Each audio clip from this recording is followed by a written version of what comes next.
All right, everybody, Roger Suzanne in here jumping in again from the First Alert Desk because we are learning brand new information about the Israel-Hamas war and the growing involvement of the United States.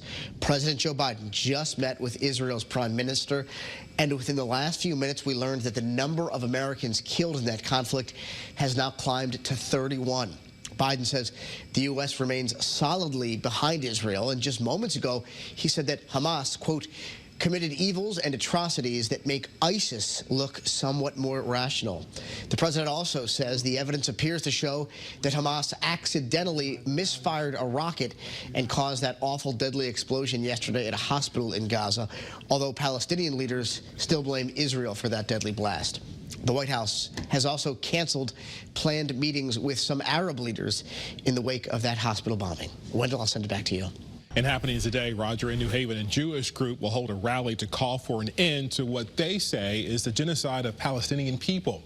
The Jewish Voice for Peace is calling for lasting peace for all people of Israel and Palestine. Congresswoman Rosa DeLauro is expected to join them. That rally will be held today at noon outside the New Haven City Hall. Please make sure to download the Channel 3 app to stay up to date with the late breaking news on this war and how it's impacting our communities here at home.